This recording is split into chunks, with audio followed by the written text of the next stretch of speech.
Muy bien, ¿estamos listos? ¿Trae su espada? Muy bien. ¿Y está afilada o de... A ver, ¿está afilada? A ver, levante la mano. Porque no tiene uso. No. Muy bien. Bueno, continuamos con nuestra serie Poder para Testificar. Seguimos en el estudio del libro de los Hechos. La semana pasada vimos acerca de la llegada del rey Agripa y su hermana Berenice a Cesarea y cómo Festo, el gobernador de Judea, le expuso el caso de Pablo, que continuaba prisionero debido a que Félix, el anterior gobernador, lo había mantenido allí por congraciarse con los líderes judíos. ¿Sí se acuerda? Acompáñeme a Hechos, capítulo 25, por favor. Versículo 23. Dice así: al otro día, viniendo Agripa y Berenice con mucha pompa y entrando en la audiencia con los tribunos y principales hombres de la ciudad, por mandato de Festo fue traído Pablo. Entonces Festo dijo: Rey Agripa y todos los varones que estáis aquí juntos con nosotros, aquí tenéis a este hombre, respecto del cual toda la multitud de los judíos me ha demandado en Jerusalén, y aquí dando voces de que no debe vivir más. Pero yo, hallando que ninguna cosa digna de muerte ha hecho, y como él mismo apeló a Augusto, he determinado enviarle a él. Como no tengo cosa cierta que escribir a mi señor, le he traído ante vosotros, y mayormente a ti, oh rey Agripa, para que después de examinarle tenga yo que escribir. Porque me parece fuera de razón enviar un preso y no informar de los cargos que haya en su contra. Hasta ahí. Bueno, también vimos la semana pasada cómo es que hay acusadores, acusados y espectadores. ¿Quién estuvo la semana pasada? A ver, levante la mano. Muy bien. Los dividimos en esos grupos con el punto de dar una enseñanza, ¿verdad? Es decir, hay gente que es hostil al evangelio, gente que vive por el evangelio y gente indiferente al evangelio. ¿Están de acuerdo conmigo? Ahora, ¿Dios en qué lugar nos quiere? ¿En dónde nos quiere? ¿Sí? Que vivamos en el evangelio, ¿verdad? No ser indiferentes ante él. Bueno, Dios nos llamó a ser como Pablo en este aspecto, a que vivamos por el evangelio de Cristo hasta sus últimas consecuencias. Ser espectadores no nos librará de ser responsables de cara a Dios. Todos daremos cuentas de lo que hicimos cuando el evangelio llegó a nosotros. Lo menospreciamos, lo abrazamos o lo ignoramos. Capítulo 26 de Hechos, continuando con la lectura, dice así: entonces Agripa dijo a Pablo: ¿se te permite hablar por ti mismo? Pablo entonces, extendiendo la mano, comenzó así su defensa: me tengo por dichoso, oh rey Agripa, de que haya de defenderme hoy delante de ti de todas las cosas que soy acusado por los judíos, mayormente porque tú conoces todas las costumbres y cuestiones que hay entre los judíos, por lo cual te ruego que me oigas con paciencia. Muy bien, este es el texto que vamos a estudiar. Les animo a que oremos para que el Señor nos dé sabiduría y gracia para recibir su palabra, y a mí el denuedo para predicarla. Amén. Señor, te agradecemos una vez más. Gracias por habernos permitido, Señor, disfrutar de este tiempo, de haberte alabado, Señor, de poder abrir nuestra boca y declarar, Señor, lo maravilloso que eres. Gracias, Señor, es un privilegio, y te ruego, Señor, de la misma manera queremos honrarte, Señor, poniendo atención, poniendo cuidado, Señor, al exponer tu palabra. Deseamos, Señor, obedecerla, atesorarla, Señor. Ayúdanos, Padre. Ayúdanos a hacerlo correctamente, Señor. Dame gracia para exponer tu palabra, y a mis hermanos también para escuchar y ponerla por obra, Señor. Bendice tú, Señor, a tu pueblo. En el nombre de Jesús. Amén. Muy bien. El rey Agripa II tuvo mucha curiosidad acerca de Pablo. cuando Festo, el gobernador, le expuso su caso. Entonces Festo lo que hizo pues fue preparar una asamblea para que pudiera escuchar a Pablo debido a la particularidad del caso. Aunque Festo creía estar haciendo un evento para complacer al rey Agripa, en realidad estaba preparando el escenario para la predicación del evangelio, sin él darse cuenta, a un sector muy elevado de la sociedad. Ahora, tal vez Festo lo preparó de un día para el otro, ¿sí? Porque ahí dice el texto, al día siguiente, o sea, ahí mismo armó las cosas. Sin embargo, Dios lo había preparado desde mucho tiempo antes. Él lo había profetizado incluso desde el llamamiento de Pablo. Y aquí se cumplió esa escritura. En Hechos 9:15 dice así: pero el Señor le dijo, ve, porque Él me es instrumento escogido para llevar mi nombre en presencia de los gentiles, que a lo largo de todo el libro de los Hechos lo ha hecho así Pablo. Ahora dice aquí, de los reyes y de los hijos de Israel. ¿Sí? Aquí se está cumpliendo esta palabra. Pablo está exponiendo el evangelio delante de estos hombres, ¿sí? Ahora, dice que llegaron, ¿no? El rey Agripa y Berenice con mucha pompa, ¿verdad? ¿A qué se refiere eso? Bueno, decorosos, ¿no? Bien vestidos, bien bañados, aseados, ostentosos, ¿sí? Ahora, nosotros cuando vamos a un evento importante, ya sea una boda, una fiesta de gala, una graduación, etcétera, comúnmente nos vestimos apropiadamente para la ocasión, ¿cierto? O vamos en chori y chanclas ahí a las bodas, ¿verdad que no? Unos quisiéramos, ¿no? Pero bueno, es importante entonces utilizar la ropa de acuerdo a la ocasión. Por ejemplo, en una boda, pues te pones lo mejor, ¿no? Vestido apropiadamente. Y esto tiene que ir de la mano con los buenos modales y una conducta cortés, ya que esto habla del respeto y de la educación de la persona, ¿cierto? Ahora, cuando no se tiene en cuenta este balance, ni el atuendo más espléndido puede ocultar la falta de valores y ética de las personas. Solo es cuestión de dejarlo hablar, ¿sí? Es como un huevo podrido, ¿no? Un huevo podrido pues se ve como huevo, ¿no? Pero lo rompes y ¿qué pasa? Es como cuando dejas hablar a alguien que de plano, ¿no? Bueno, así es. Naturalmente, las personas cuando ven a alguien bien arreglado, por lo regular lo tratan mejor que a alguien que viene desalineado. Existen de hecho muchos experimentos sociales que corroboran esto. No sé si llegaron un video de un rico afuera, bueno, él interpretaba a un rico, ¿no? Tal vez sí era, pero estaba un Lamborghini, ¿no? Y traía una bebé y se me quedó mi cartera, no recuerdo, no traía dinero el amigo, ¿no? Pero quiero comprar pañales. Y mucha gente lo apoyó al rico, ¿no? Incluso sabiendo que, o sea, aparentaba ser rico, bien vestido. Pero en cambio, un pobre todo menesteroso con un bebé igual, nadie lo apoyaba, ¿no? Ahora, esto también puede hablar de la carencia, ¿no? de valores de nuestra sociedad de hoy en día. Sin embargo, también es un factor natural, ¿sí? Es algo, se podría decir que biológico, ¿no? O sea, asociamos ciertas cosas y actuamos de acuerdo a instintos. Gracias a Dios que nosotros no nos dejamos guiar por instintos, ¿verdad? El carácter de Cristo nos va formando, pero la reacción del hombre natural es así.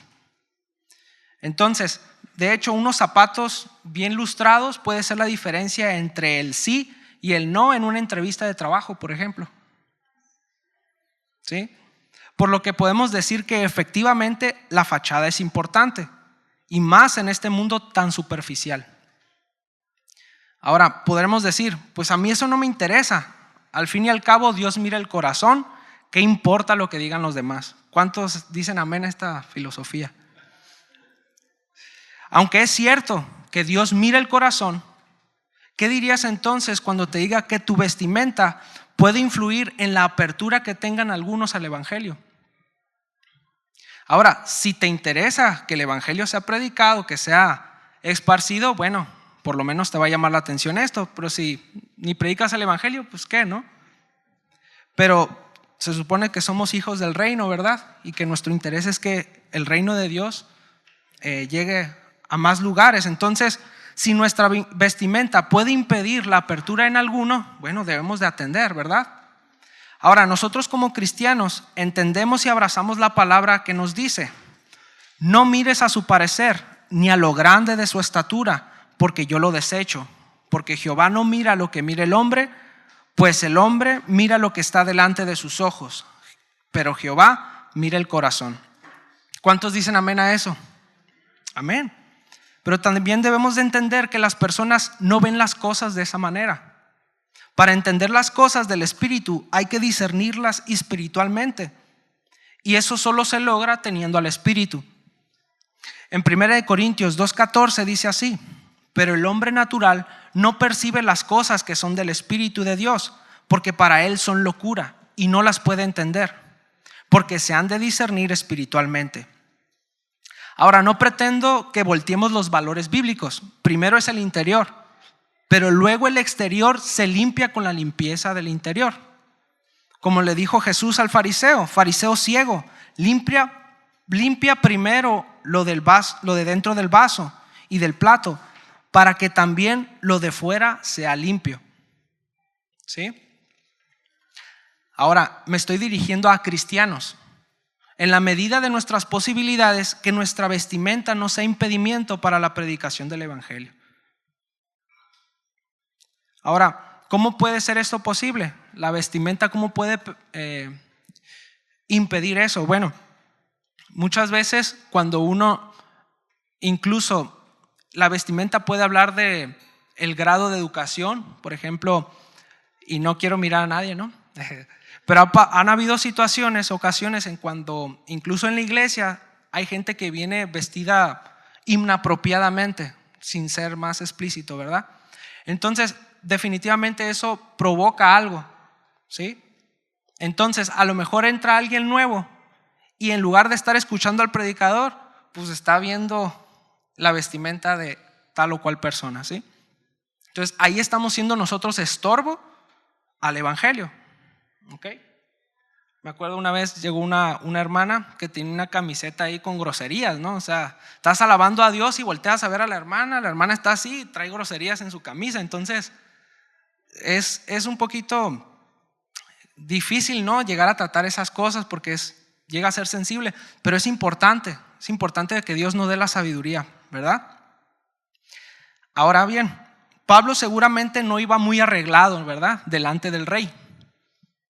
Pablo llevaba años en prisión, por lo que su atuendo de prisionero no era el más pulcro que digamos. De hecho, hasta los vestían más fiero para humillarlos, de verdad. ¿Sí? Era la costumbre. Sin embargo, Pablo sí iba bien vestido. Estaba vestido del carácter de Cristo. Amén. De hecho, Pablo mismo dice en Colosenses 3:12: vestíos pues como escogidos de Dios, santos y amados, de entrañable misericordia. ¿Cómo debemos de estar vestidos? De entrañable misericordia, de benignidad, de humildad, de mansedumbre, de paciencia. ¿Qué es todo esto, hermanos? El carácter de nuestro Señor. Entonces, nuestra prioridad debe de ser que en nuestro corazón esté formado el carácter de Cristo, cuya vestimenta es la más pulcra y reluciente que cualquier otra.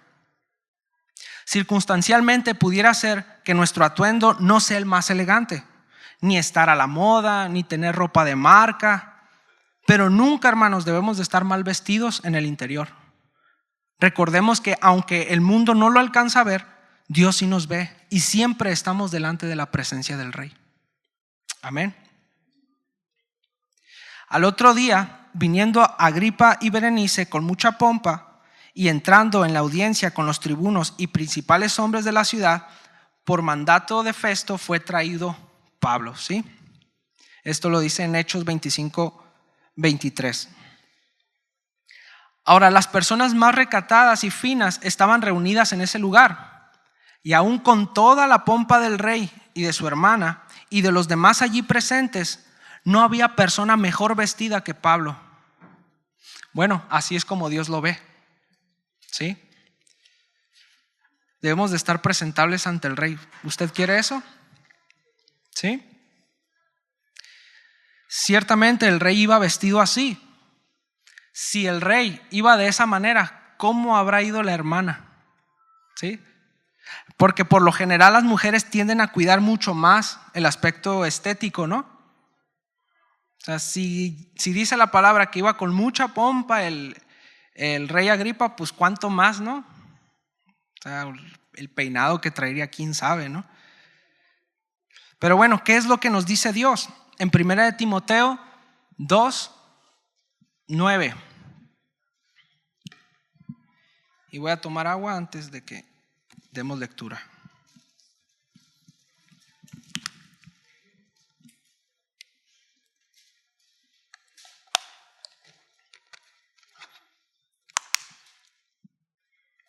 Dice Pablo: asimismo, que las mujeres se atavíen de ropa decorosa, con pudor y modestia, no con peinado ostentoso, ni oro, ni perlas, ni vestidos costosos, sino con buenas obras, como corresponde a mujeres que profesan piedad. Ahora, esto es en un contexto de la congregación de los santos, ¿sí? Esto es lo que está hablando Pablo en cuando se reunían los santos. Ahora, esto no quiere decir que no puede aplicar en otros aspectos de nuestra vida, ¿sí? Es decir, la ropa decorosa, el pudor, la modestia, etcétera, siempre deben acompañar a las hijas y hijos de Dios. Pero no es pecado, hermanos, arreglarse de vez en cuando el cabello, ¿sí? O maquillarse de vez en cuando, no es pecado, ¿sí? Todo tiene que ver con el corazón. Repítalo después de mí. Todo tiene que ver con el corazón. Ahora, el corazón vanidoso tiende a llamar la atención hacia él antes que al Señor. Entonces a lo mejor te pusiste una pestaña, ¿no?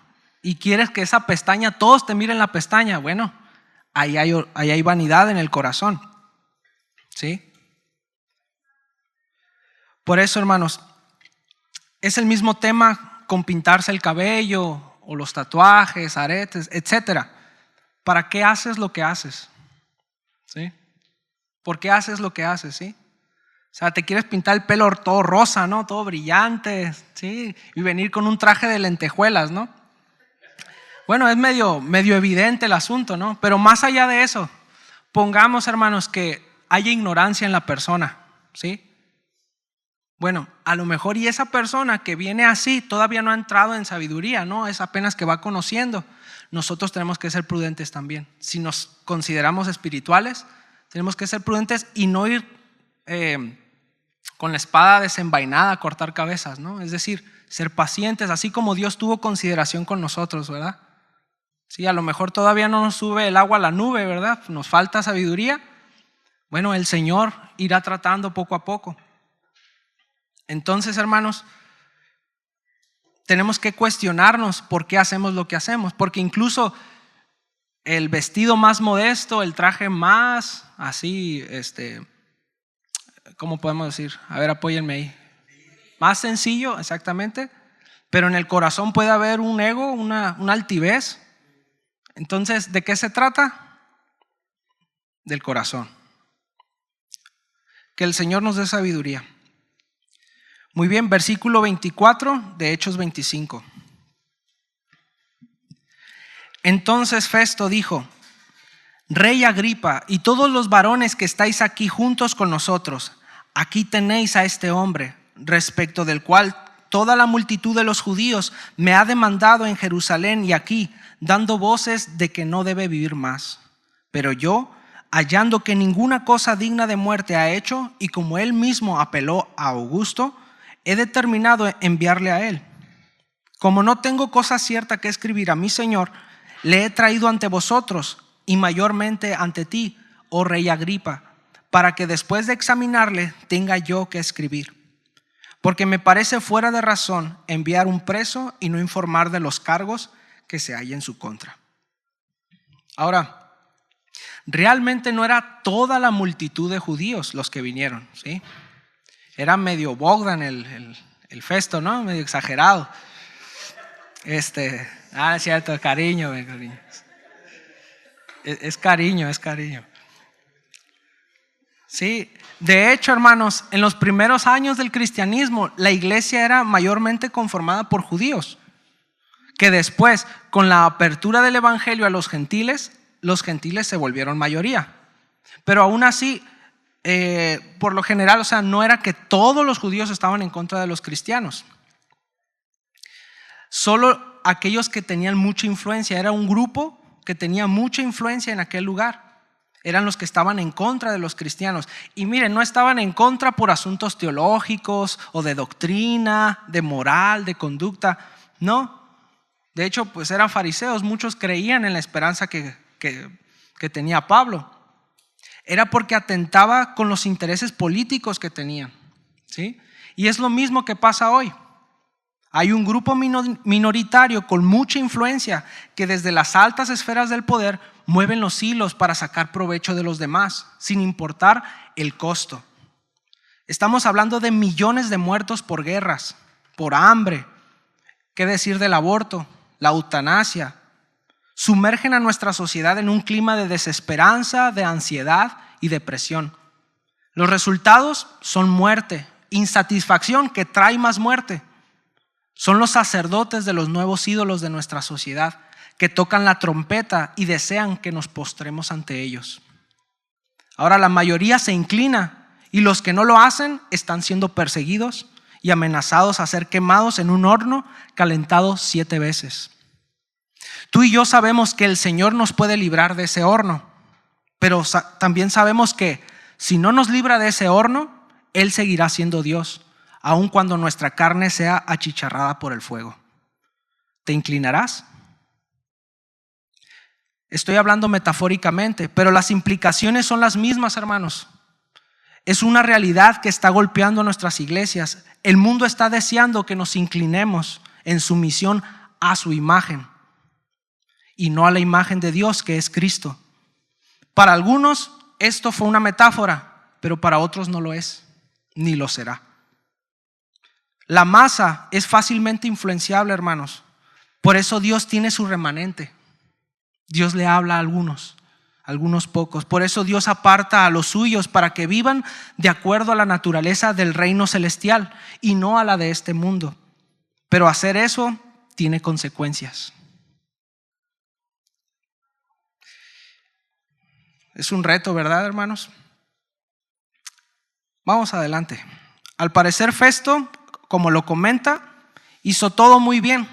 Él presenta su caso, el caso de Pablo, ante la audiencia pública para que le ayuden a redactar los cargos con los cuales va a mandar a Pablo a Roma, por lo que le pasa el balón al rey Agripa. Hechos 26, pasemos al capítulo 26 de Hechos. Entonces Agripa dijo a Pablo: se te permite hablar por ti mismo. Ahora el rey Agripa recibió el balón y manda un centro al área justo donde está Pablo. Ahí mismo, versículo 26. Pablo entonces, extendiendo la mano, comenzó así su defensa. Y Pablo le pega de una al aire y mete un golazo. ¿Sí? Pablo, ni tarde ni perezoso, pide la atención de todos los allí presentes y se propone exponer su caso. Su caso es a causa del evangelio y su testimonio es el evangelio puesto en acción. ¿Cuál es nuestro caso, hermanos? ¿Por qué estamos luchando? ¿Y cuál es nuestro testimonio? Muy claro el de Pablo, ¿sí? Si él cuenta su testimonio, ¿qué es? Es Cristo. Su vida transformada por Cristo. Su pelea está por predicar el evangelio. Si nos acusan a nosotros, ¿por qué nos van a acusar? No, que el perro me orina las plantas, ¿no? Sí, o sea, Pablo seguramente había estado esperando una oportunidad como esta. Seguramente también había estado orando por esta oportunidad. Así que con gran ánimo procede entonces a levantar la voz. Versículo 2 de Hechos 26. Me tengo por dichoso, oh rey Agripa, de que haya de defenderme hoy delante de ti de todas las cosas de que soy acusado por los judíos, mayormente porque tú conoces todas las costumbres y cuestiones que hay entre los judíos, por lo cual te ruego que me oigas con paciencia. Se me afigura que es como, imagínense vivir en Japón. ¿quién le va a entender? Está complicado, ¿no? O sea, y cuando ves a un mexicano, tiene un nopal en la frente, dices, al fin, ¿no? Y resulta ser chino, ¿no? Bueno, más o menos le pasó algo así, ¿no? A Pablo. Pero Agripa conocía, al parecer, conocía las costumbres judías, conocía el contexto, ¿sí? La semana pasada hablamos acerca de los Herodes, ¿sí? En la Biblia se mencionan varios. Estos son algunos de ellos. De hecho, hay una enseñanza, creo que la diste, ¿verdad?, acerca de los Herodes. Voy a repasar un poquito de eso porque es bastante interesante, ¿sí? Hay muchos, es una dinastía, ¿no? La dinastía de los Herodes. Voy a mencionar los más relevantes y que aparecen en la Biblia también. Herodes I era Herodes el Grande, se le llamaba también. En la Biblia tenemos su mención en Mateo 2:16. Herodes entonces, cuando se vio burlado por los magos, se enojó mucho y mandó a matar a todos los niños menores de 2 años que había en Belén y en todos sus alrededores, conforme al tiempo que había inquirido de los magos. ¿Ya lo ubicó? Él es Herodes el Grande, ¿sí?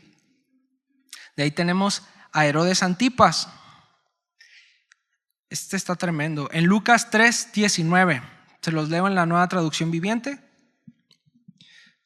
También Juan criticó públicamente a Herodes Antipas, el gobernador de Galilea, por haberse casado con Herodías, la esposa de su hermano, y por muchas otras injusticias que había cometido.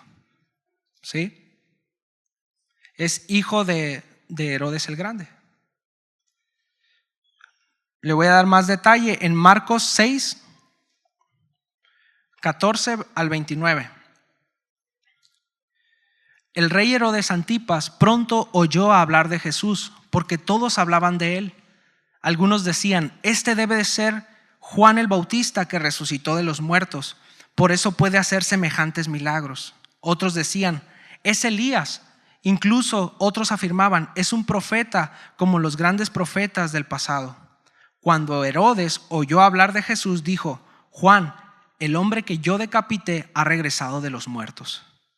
Pues Herodes había enviado soldados para arrestar y encarcelar a Juan, para hacerle un favor a Herodías. Él, Herodes, se casó con ella a pesar de que era esposa de su hermano Felipe. Juan le había estado diciendo a Herodes, es contra la ley de Dios que te cases con la esposa de tu hermano. Por eso Herodías le guardaba rencor a Juan y quería matarlo. Pero sin el visto bueno de Herodes, ella no podía hacer nada, porque Herodes respetaba a Juan y lo protegía porque sabía que era un hombre bueno y santo. Herodes se inquietaba mucho siempre que hablaba con Juan, pero aún así le gustaba escucharlo. Finalmente Herodías tuvo la oportunidad en el cumpleaños de Herodes. Él dio una fiesta para los altos funcionarios de su gobierno, los oficiales del ejército y los ciudadanos prominentes de Galilea. Luego la hija del rey, también llamada Herodías, entró y bailó una danza que le agradó mucho a Herodes y a sus invitados. Fíjese nomás. Pídeme lo que quieras, le dijo el rey a la muchacha, y te lo daré. Incluso juró, te daré cualquier cosa que me pidas, hasta la mitad de mi reino. Ella salió y le preguntó a su madre, ¿qué debo pedir?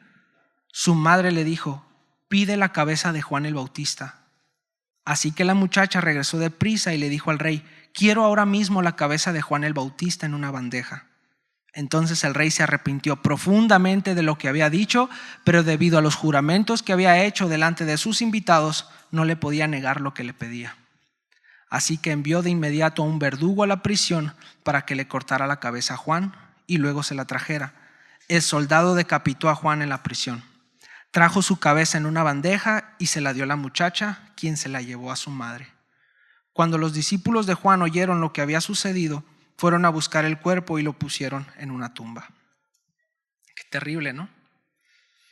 Bueno, este mismo Herodes, llegaron los fariseos con Jesús y le dijeron, sal de aquí si quieres vivir. Los fariseos muy preocupados, ¿no?, por Jesús. Sal de aquí si quieres vivir. Herodes Antipas quiere matarte. Jesús respondió, vayan y díganle a ese zorro que seguiré expulsando demonios y sanando a la gente hoy y mañana, y al tercer día cumpliré mi propósito. Terrible, ¿no? Es este hombre que Jesús mismo le dijo, díganle ese zorro, ¿no? Para que Jesús se expresara así de una persona, pues, mató a su primo, ¿no? Bueno, este era Herodes Antipas, ¿sí? Ahora, Herodes Agripa I, se menciona en Hechos 12, lo vimos la semana pasada, rápido.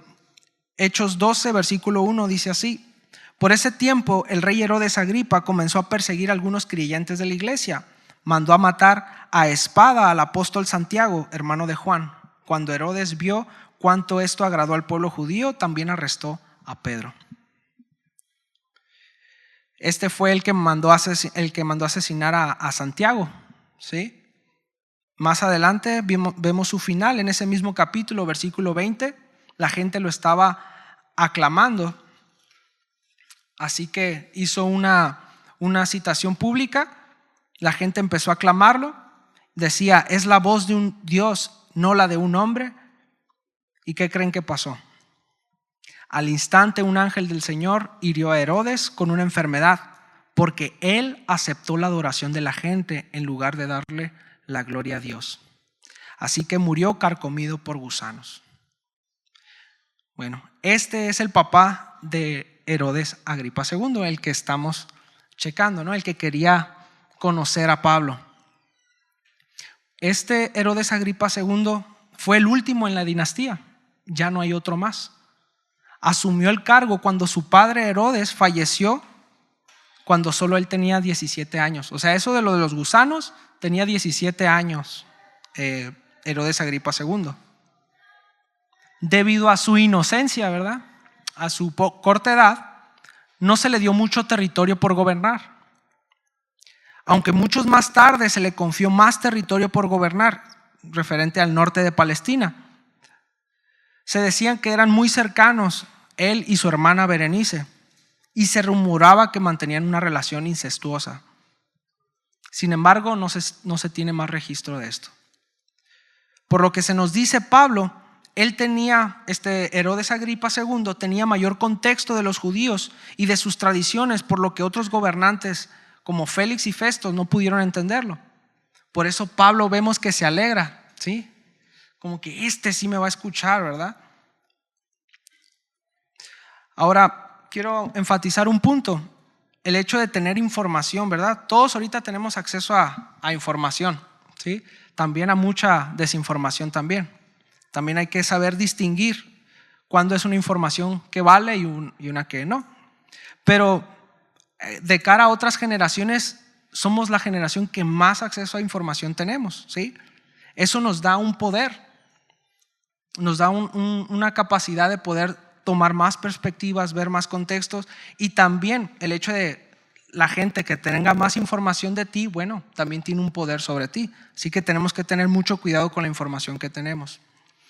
Pero una buena recomendación sería nunca dejar de estar formándonos, hablando académicamente. Obviamente sin dejarlo al lado de lo espiritual, porque esa información nos va a servir de mucho. Aquellos que desconocen de muchos temas, bueno, se verán limitados, no tienen la información correcta. Es como el ejemplo del elefante, ¿verdad? De que nada más los ciegos que nada más conocen al tacto al elefante, bueno, ¿cómo es el elefante? Y uno se para en la pata del elefante y dicen, bueno, es como un tronco, ¿verdad? Y otro ciego lo ponen y agarra la colita del elefante y dice, no, es como una serpiente peluda, ¿no? No, y el otro, no, es como una boa, ¿no? Le agarró la trompa, ¿no? ¿Quién tiene la verdad? Pues la verdad es que están limitados, ¿sí? No tienen toda la información. Nunca vamos a tener toda la información, pero es una invitación a que nosotros procuremos formarnos, procuremos informarnos, ¿sí?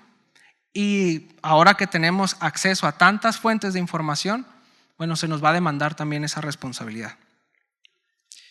Bueno, a pesar del historial de estos reyes, Pablo no se fijó en eso, ¿se da cuenta? Sino que ve en el ojo de ellos al menos una puerta abierta, una oportunidad para que ellos recibieran el evangelio. Por lo que si Dios tiene misericordia de ellos, ¿cómo nosotros vamos a cerrar la puerta? A nosotros no nos corresponde, hermanos, ¿sí? Dios nos dio una encomienda Y ciertamente hay gente con un pasado muy gris y un pasado muy turbio, ¿verdad? Pero ¿de quién no ha tenido misericordia el Señor? ¿Sí? Que no dejemos que nuestro orgullo, nuestro ego nos impida predicar el evangelio. ¿Sí? Para concluir, acompáñeme a Hebreos capítulo 10, versículo 19 al 39.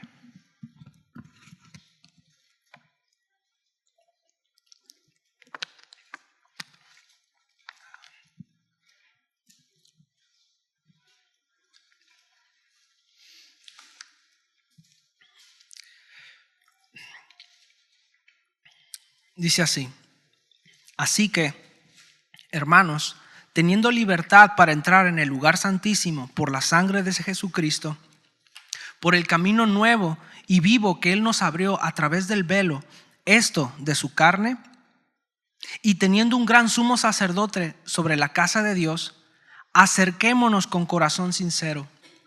¿Cómo debemos acercarnos, hermanos? En plena certidumbre de fe, purificados los corazones de mala conciencia y lavados los cuerpos con agua pura. Mantengámonos firme. Repítalo después de mí. Mantengámonos firme. ¿Cómo es esto? Sin fluctuar. La profesión de nuestra esperanza, porque fiel es el que prometió. Y por último dice: considerémonos unos a otros para estimularnos al amor y a las buenas obras. ¿Sí? Acercándonos al Señor con un corazón sincero, manteniéndonos firmes y considerándonos unos a otros.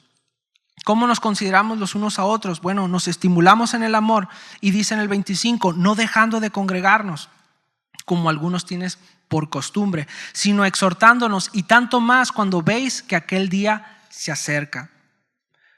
Porque si pecaremos voluntariamente después de haber recibido el conocimiento de la verdad, ya no queda más sacrificio por los pecados, sino una horrenda expectación de juicio y de hervor de fuego que ha de devorar a los adversarios.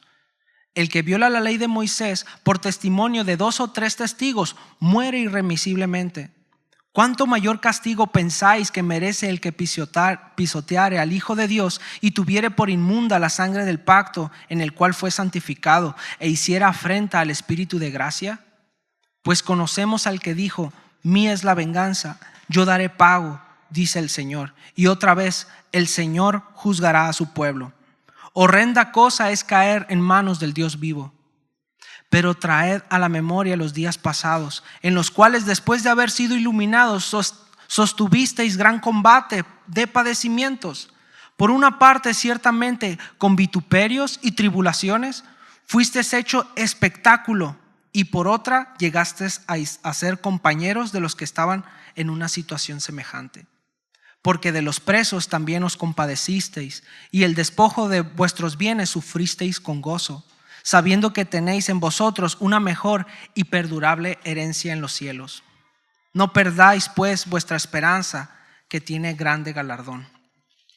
Porque os es necesaria la paciencia, para que, habiendo hecho la voluntad de Dios, obtengáis la promesa. Porque aún un poquito, y el que ha de venir vendrá y no tardará, mas el justo vivirá por fe, y si retrocediere no agradará a mi alma. Pero nosotros no somos de los que retroceden para perdición, sino de los que tienen fe para preservación del alma. Ahí está la vida de Pablo, hermanos. ¿Sí? Como él instaba a que todos vivamos en amor, a que todos vivamos en fe, a que todos nos mantuviéramos en esa unidad, sin embargo sin descuidar el otra área, la predicación del evangelio. ¿Sí? Él padeció, sufrió, y tenemos ese mismo llamado a vivir para el evangelio. ¿Cuántos dicen amén a eso? Teniendo esta nube de testigos, bueno, vamos a orar al Señor para que Él nos dé su gracia. Amén. Señor, te agradecemos una vez más. Gracias por tu palabra. Ciertamente, Señor, nos hace falta crecer, nos hace falta madurar. No tenemos las mismas circunstancias que nuestros hermanos, pero aún así estamos librando una batalla, Señor. El engaño sigue siendo igual de peligroso, Padre, y necesitamos de tu sabiduría. aún en las cosas más sencillas como la vestimenta, Señor, aún en los aspectos más pequeños, Señor, porque tú también ves esas cosas, Señor. Y tú nos preparas, nos animas, nos instruyes para dar nuestra vida por completo, Señor. No estás ausente para nada, Señor. Te rogamos que atiendas, Señor, nuestra necesidad, que cubras, Señor, nuestra vida. Y si es necesario padecer, Señor, que lo hagamos como lo hacía Pablo, Señor, con gozo, con alegría, Señor, sabiendo que hacemos tu voluntad, Señor, y que tú te agradas con nuestra vida. No queremos estar impresentables delante de ti, Señor. Queremos que tú te agrades de nosotros, Señor, porque ves a tu Hijo en nosotros. Ayuda a este pueblo, Señor. Ayuda a esta iglesia, Señor, que quiera hacer tu voluntad, Señor, que desea vivir para ti. Sabemos que tú nos estás instruyendo en esto, Señor, que es un llamado puntual, Señor, y que no queremos menospreciarlo, Padre. Queremos vivir para el Evangelio y que nos des luz, Señor. Cada contexto, Señor, cada circunstancia es diferente, Padre, pero el principio es el mismo, agradarte, Señor. Gracias, Padre, gracias. Te bendecimos, Señor, en el nombre de Jesús. Amén.